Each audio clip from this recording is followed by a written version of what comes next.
तक हम लोग नहीं समझेंगे कि वास्तव में सच्चाई क्या है, तब तक हम लोग झूठ से आकर्षित होते रहेंगे।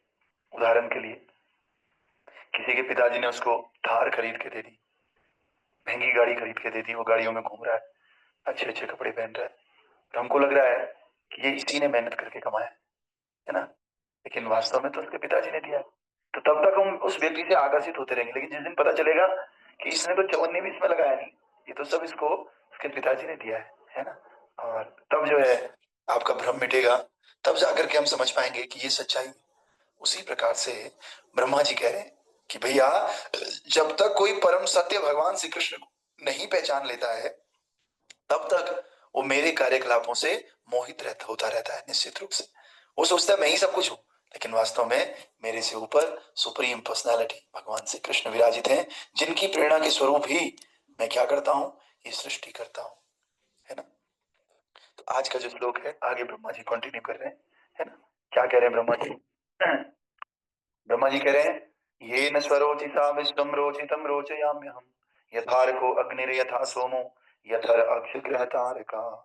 श्री भगवान द्वारा अपने निजी तेज यानी कि ब्रह्म ज्योति से की गई सृष्टि के पश्चात मैं उसी प्रकार सृजन करता हूं, जिस प्रकार सूर्य द्वारा अग्नि प्रकट होने के बाद चंद्रमा, आकाश, प्रभावशाली ग्रह तथा तारे टिमटिमाते भी अपनी चमक प्रकट करते हैं। देखो ब्रह्मा जी कितना सुंदर बता रहे हैं, है ना। तो हम लोग दुनिया भर की बातें करते हैं, लेकिन हमें शास्त्र उठाना चाहिए। शास्त्र से हमें पता चलता है सच्चाई क्या है ना। सच्चाई खुद ब्रह्मा जी कह रहे हैं अपने मुंह से। ब्रह्मा जी कह रहे हैं भाई, जो है भगवान अपने निजी तेज, भगवान का एक तेज है, उसको ब्रह्म ज्योति कहते हैं। इसलिए कुछ लोग जो ज्योति वाले होते हैं, निराकारवादी होते हैं, ये भगवान की इसी ब्रह्म ज्योति को मानते हैं। लेकिन इस ब्रह्म ज्योति के जो सोर्स हैं, जो स्रोत हैं, वो साक्षात भगवान है ना। तो भगवान जो है कह रहे हैं कि मैं उसी प्रकार सृजन करता हूं, जिस प्रकार सूर्य अग्नि प्रकट होने के बाद चंद्रमा, आकाश और सारे तारों को टिमटिमाते हैं। आपने साइंस में या सोशल साइंस में पढ़ा होगा कि जो चंद्रमा होता है वो उसके खुद की लाइट नहीं है, वो सूर्य की लाइट से चमकता है। सूर्य के प्रकाश से चंद्रमा चमकता है, और सूर्य के प्रकाश से ही सारे तारे टिमटिमाते रहते हैं, है ना। तो उसी प्रकार से ब्रह्मा जी का कहने का मतलब है कि मैं ये सारी सृष्टि की रचना तो करता हूँ, तुम सत्य कह रहे हो नारद जी, लेकिन मैं भगवान की लाइट के कारण करता हूँ। भगवान मुझे शक्ति देते हैं तब मैं चमचमाता हूँ, है ना। जिस प्रकार से चंद्रमा सूर्य की लाइट से चमचमाता है, उसी प्रकार से मैं भी ये सारी सृष्टि भगवान की शक्ति के कारण करता हूँ, है भक्तों। ठीक है, तो इस प्रकार से प्रभु कह रहे हैं आगे, तात्पर्य अर्चनीय बंदनीय प्रातः। प्रभु जी वॉइस नहीं आ रही। हरे कृष्ण प्रभु जी। प्रभु जी वॉइस नहीं आ रही है। हरे कृष्ण। हरे कृष्णा प्रभु जी, आपकी वॉइस नहीं आ रही माइक के अंदर। ठीक है, तो प्रभुपाद जी कह रहे हैं कि जो नारद मुनि ने कहा कि जो उनका अनुमान था कि ब्रह्मा जी जो है परम सत्ता नहीं है, ब्रह्मा जी से कोई ऊपर भी है, तो वो सत्य निकला, क्योंकि ब्रह्मा जी ने खुद ही अपने मुंह से कह लिया। कई लोग कहते हैं कि ये मूर्खतापूर्ण धारणा बनाते हैं कि ब्रह्मा जी ही सब कारणों के कारण, लेकिन नारद मुनि इस बात को ब्रह्मा जी के मुख से ही बुलवाना चाहते थे, इसीलिए उन्होंने ब्रह्मा जी से प्रश्न किए, है ना।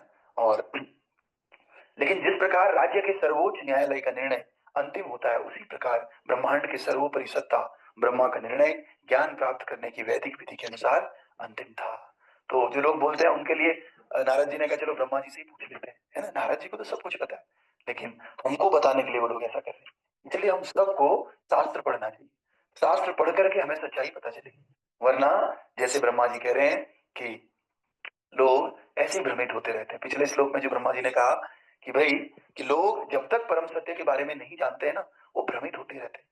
उन्हें लगता है कि मैं ही सब कुछ हूँ, ब्रह्मा जी अपने मुंह से कह रहे हैं, उन्हें लग रहा है ब्रह्मा जी सब कुछ है, लेकिन वास्तव में मेरी सारी शक्ति कहाँ से आ रही है? भगवान से आ रही है, कृष्ण से आ रही है। जैसे कि सूर्य से चंद्रमा की सारी शक्ति आती है, हमें लगता है चंद्रमा प्रकाश दे रहा है, लेकिन चंद्रमा का सारा प्रकाश सूर्य से आता है। उसी प्रकार ब्रह्मा जी ये सारी सृष्टि करते तो हैं, लेकिन ये सारी सृष्टि करने के लिए जो शक्ति है वो भगवान कृष्ण से आ रही है ना। तो फिर हमने अभी आपको कहा कि भगवान की ब्रह्म ज्योति होती है, ब्रह्म ज्योति भगवान की लाइट है ना, भगवान के शरीर से निकलती है ना। और जैसा कि हम पिछले श्लोक में पहले ही बता चुके हैं कि नारद मुनि मुक्त आत्मा थे, अतएव वे कोई ऐसे अल्पज्ञ व्यक्ति नहीं थे जो झूठे भगवान या भगवानों को मनमाने ढंग से स्वीकार कर लेते। वे अपने आप को अल्पज्ञ के रूप में प्रस्तुत कर रहे थे, किंतु बुद्धिमानी के साथ संदेह को प्रस्तुत कर रहे थे, जिसका स्पष्टीकरण परम प्रमाण द्वारा हो, जिससे अज्ञानी लोग इसको समझ सके और सृष्टि तथा सृष्टा की जटिलताओं के विषय में सही सही जानकारी प्राप्त कर लें। तो नारद मुनि हम सबको समझाने के लिए बेवकूफ बन रहे थे। हाँ भाई चलो मैं प्रश्न पूछ लेता हूँ और उत्तर स्वयं ब्रह्मा जी देंगे तो सारी कंफ्यूजन खत्म हो जाएगी, क्योंकि इस सृष्टि के रचयिता ब्रह्मा जी हैं और इस ब्रह्मांड के मुख्य भी ब्रह्मा जी। सभी जितने भी ब्रह्मांड है सबके स्वामी ब्रह्मा जी है ना, ब्रह्मा जी चलाते हैं, इसलिए ब्रह्मा के कारण ही नाम रखा ब्रह्मांड, यानी कि जो ब्रह्मा जी ने रचा है भगवान की शक्ति को प्राप्त करके, है ना। और ब्रह्मा जी जब अपने मुंह से बोल दे, साफ साफ बोल दे कि भाई मैं कुछ भी नहीं हूं, मैंने तो भगवान से शक्ति लेकर के ये ब्रह्मांड बनाया, तो फिर कुछ कहने और सुनने के लिए नहीं रह जाता।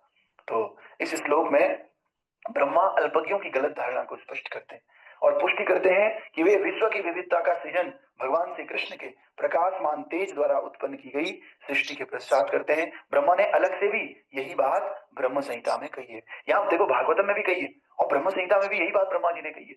इसीलिए हम सब लोगों को थोड़ा थोड़ा प्रचार करना चाहिए, लोगों को बताना चाहिए कि भैया आप लोग कहाँ भटक रहे हो, आप लोग अपने सनातन जो हमारी संस्कृति है, हमारी वैदिक वांग्मय स्वरूप ये जो हमारे शास्त्र हैं, इन शास्त्रों को पढ़िए और इन शास्त्रों में देखिए स्वयं ब्रह्मा जी अपने मुंह से क्या कह रहे हैं, नारद जी क्या कह रहे हैं, स्वयं भगवान क्या कह रहे हैं, क्या हमारा पैटर्न है, हमारा सिस्टम क्या है सनातन धर्म का, है ना, वास्तव में सच्चाई क्या है।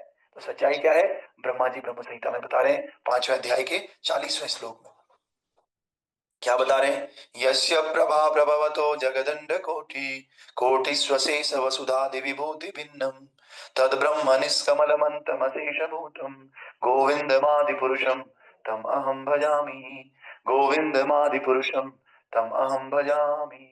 मैं उन आदि भगवान गोविंद की सेवा करता हूँ, उनका भजन करता हूँ, ब्रह्मा जी कह रहे हैं, जिनका दिव्य शारीरिक तेज ब्रह्म ज्योति के नाम से प्रसिद्ध है।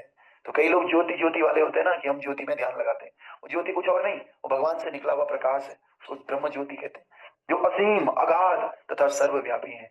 भगवान क्या है, असीम है, अगाध है और सर्वव्यापी है। वे उन असंख्य लोकों की सृष्टि के कारण है जिनमें नाना प्रकार की जलवायु तथा जीवन की दशाएं हैं। तो ब्रह्मा जी ने कह दिया, अगर ब्रह्मा जी सर्वे सर्वा होते तो वो क्या बोलते, वो कहते असंख्य सृष्टियों के कारण मैं ही हूँ, क्योंकि ब्रह्मा जी ने ही सृष्टि बनाई है हमारे अनुसार, है ना। लेकिन ब्रह्मा जी क्या कह रहे हैं, खुद ब्रह्मा जी कह रहे हैं कि वे उन असंख्य लोकों की सृष्टि के कारण है, क्योंकि अल्टीमेट कारण तो कृष्णा है, जिनमें नाना प्रकार की जलवायु तथा जीवन की दशाएं हैं। अलग अलग ब्रह्मांडों में अलग अलग लोकों में जीवन की अलग अलग दशाएं हैं, अलग अलग लोगों में अलग अलग जलवायु है, अलग अलग टेम्परेचर है, जीवन जीने की अलग अलग कलाएं हर जगह अलग है, हर प्लेनेट में, है ना। तो कह रहे हैं इन सारे प्लेनेटों के जो कारण है वो साक्षात ब्रजेंद्र नंदन भगवान से कृष्ण है, गोविंद है, और उन्हीं गोविंद को मैं सेवा करता हूँ। गोविंदम आदि पुरुषम तम अहम भजामि, जो गोविंद है वो आदि पुरुष है, मैं उनका भजन करता हूँ। और यही वक्तव्य भगवत गीता में 14.27 में पाया जाता है। भगवान श्री कृष्ण की ज्योति के आधार है, ब्रह्मणो ही प्रतिष्ठाम अहम। लोग कहते हैं मैं ब्रह्म में मानता हूँ, मैं ज्योति में मानता हूँ, मैं निराकार में मानता हूँ। भगवान गीता में कह रहे हैं ब्रह्मणो ही प्रतिष्ठाम अहम। आप अगर निराकार ज्योति ये सब मानते हैं तो इन सब का आधार मैं हूँ। मैं हूं तो तभी निराकार भी है, तभी ब्रह्म ज्योति भी है, सब कुछ तभी है। तो इसलिए ब्रह्मणो ही प्रतिष्ठाम अहम। निरुक्ति अर्थात वैदिक कोश में प्रतिष्ठा शब्द का उल्लेख जो स्थापित करता है के रूप में हुआ है। इस तरह ब्रह्म ज्योति स्वतंत्र या आत्मनिर्भर नहीं है। जो लोग ब्रह्म ज्योति की पूजा करते हैं तो ऐसा नहीं है ब्रह्म ज्योति अपने आप में आत्मनिर्भर है। लोग सोच रहे हैं कि ब्रह्म ज्योति ही सब कुछ है, नहीं, ब्रह्म ज्योति का सोर्स है भैया। इस संसार में भी कहीं से अगर आपको लाइट आती दिखाई देती है ना, तो हमारे अंदर इतना दिमाग होता है कि इस लाइट का कहीं ना कहीं सोर्स है। कहीं पे आपको आग लगी हुई दिखती है तो आप ढूंढते हो, नहीं कहाँ लगी हुई आग, क्या जल रहा है, तो सोर्स के बिना कुछ भी नहीं होता। उसी प्रकार ब्रह्म ज्योति के सोर्स साक्षात भगवान श्री कृष्ण है। तो भगवान श्री कृष्ण ही अंतोत्गता ब्रह्म ज्योति के सृष्टा हैं, जिसे इस श्लोक में स्वरोचिषा या भगवान के दिव्य शरीर का तेज कहा गया है। इस ब्रह्म ज्योति यह ब्रह्म ज्योति सर्वव्यापी है, हर जगह फैली हुई है और इसकी निहित शक्ति से ही सारी सृष्टि संभव होती है। इस ब्रह्म ज्योति के कारण ही सृष्टि का सृजन होता है। अतएव वैदिक स्रोत घोषित करते हैं जितनी वस्तुओं का अस्तित्व है वे ब्रह्म ज्योति द्वारा धारित है। सर्वम खल विदम ब्रह्म, इस प्रकार समस्त सृष्टि का बीज ब्रह्म ज्योति है और यही असीम तथा अगाध ब्रह्म ज्योति भगवान द्वारा स्थापित की जाती। अतएव भगवान श्री कृष्ण ही समस्त सृष्टि के कारण है। भगवान कहते भी हैं अहम सर्वस्य प्रभव, मैं सभी तरह के कारणों का कारण हूं। हमें ये अपेक्षा नहीं करनी चाहिए कि भगवान लोहार की तरह हथौड़ा या अन्य औजारों से सृजन करते होंगे। हमें ये नहीं सोचना होता है कि भगवान छेनी लाते होंगे, हथौड़ा लाते होंगे और फिर जैसे एक मिस्त्री बनाता है ना, कारपेंटर बनाता है चीजों को, उसी प्रकार से, है ना। ऐसा नहीं, भगवान के तो अलग तरह से, भगवान का तरीका ही अलग है। वे तो अपनी शक्तियों से सृजन का कार्य करते हैं। उनकी मल्टीपल एनर्जीज हैं, बहुगुणित शक्तियां हैं। पराज्य शक्ति विविधे सूयते। जिस प्रकार एक छोटे से वट वृक्ष में विशाल बरगद का पेड़ उत्पन्न करने की क्षमता रहती है, जैसे छोटा सा बीज ले लो आप और वो बीज देखो कितना बड़ा वृक्ष बन जाता है ना। तो कैसे बनाया हमने उस वृक्ष को? हथौड़ा लेकर गए, छेनी लेकर के गए, सामान इकट्ठा किया, ऐसे थोड़ी करते हैं। वो नेचुरल शक्ति है, प्रकृति की शक्ति है, और प्रकृति की शक्ति कृष्ण से आती है ना। ठाकुर जी अपनी इसी जो इनकंसीवेबल अचिंत्य शक्ति है, अचिंत्य शक्ति से एक छोटे से बीज को बड़ा सा पेड़ बना सकते हैं, है ना। इसी प्रकार भगवान सृजन करते हैं। सृजन करता एकमात्र कृष्ण है, उनके अलावा दूसरा कोई है नहीं। हाँ, वो अपनी शक्तियां किसी को दे देते हैं, जैसे वही शक्ति हम लोगों को दे देते हैं, है ना। स्त्री और पुरुष मिलकर के नए संतान की उत्पत्ति करते हैं, तो ये शक्ति भी कृष्ण देते हैं वास्तव में, है ना। तो इस प्रकार से भगवान अपनी ब्रह्म ज्योति से सभी प्रकार के बीजों को फैलाते हैं, और ये बीज ब्रह्मा जैसे व्यक्तियों द्वारा सींचे जाने पर विकसित होते हैं, और ब्रह्मा जी को भगवान निमित्त बनाते हैं। लो भाई, आप सृष्टि कर लो, आपको मैंने शक्ति दे दी, अब आगे का काम आप देखो, है ना। और ब्रह्मा बीजों को उत्पन्न नहीं कर सकते, किंतु वे बीज को वृक्ष के रूप में दिखला सकते हैं। जिस प्रकार माली जल से सींच सींच कर पौधों को तथा अमराइयों को बड़ा बनाता है। हम सब लोग क्रिएटर नहीं है, हमें सामान मिलता है, उस सामान से हम बनाते हैं, है ना। कोई स्त्री बोले कि खाना मैंने बनाया है, हाँ, उसने बनाया नहीं है खाने को, उसने पकाया है। क्या किया? पकाया है। बनाया तो भगवान ने। बीज की प्राप्ति केवल कृष्ण से हो सकती है, बीज केवल भगवान देते हैं। हम उस बीज को मॉडिफाई करते हैं, वो भी भगवान की शक्ति के द्वारा। भोजन पकाते भी भगवान की शक्ति के द्वारा, और हम उसको खा सकते हैं, खा करके उसको पचा सकते हैं, और पचाने की शक्ति भी भगवान से ही आती है ना। भगवान कहते हैं पचामि अन्नम चतुर्विधम। 4 तरह के अन्न होते हैं। एक अन्न खाए जाते हैं, चबाए जाते हैं, एक अन्न को चूसा जाता है, जैसे बहुत चीजें होती है। एक अन्न होता है जिसको जिसको चाटा जाता है, जैसे चटनी है ना। चटनी को आप चबाओगे थोड़े, चटनी को तो चाटा जाता है ना। और एक को निगला जाता है, जैसे वो आती है ना, सॉफ्ट सॉफ्ट सी चीजें आती है, खाते हो गले में रखते ही उसको सीधे निगलना होता है। चबाना भी नहीं है, चाटना भी नहीं है, सीधे निगलना है। तो 4 तरह के पदार्थ होते हैं, है ना। खाना पीना, चाटना और चबाना, है ना। इस प्रकार से ये चारों तरह के पदार्थों को पकाने की जो शक्ति है, वो शक्ति किससे मिलती है? वो शक्ति भगवान करें पचामि अन्नम चतुर्विधम, मैं पचाता हूँ जठर अग्नि के रूप में आपके शरीर में, ठीक है। तो आइए आगे भगवान कह रहे हैं कि यहाँ पर दिया गया सूर्य का उदाहरण अत्यंत उपयुक्त है। भौतिक जगत में सूर्य ही समस्त प्रकार का, जैसे अग्नि, बिजली, चंद्रमा की किरणें इत्यादियों का कारण है। केवल सूर्य ही सबका कारण है। आकाश के सारे ज्योति सूर्य की सृष्टियां हैं। सूर्य ब्रह्म ज्योति का सृजन है, और ब्रह्म ज्योति भगवान का तेज है। इस प्रकार सृष्टि के अंतिम कारण श्री भगवान है। तो एक्चुअली जो सूर्य है, सूर्य का प्रकाश भी भगवान की ब्रह्म ज्योति से ही निकलता है, और वही सूर्य इस पूरे जगत को प्रकाशमान करता है। और जो हमारे चंद्रमा है उनको भी प्रकाश देता है।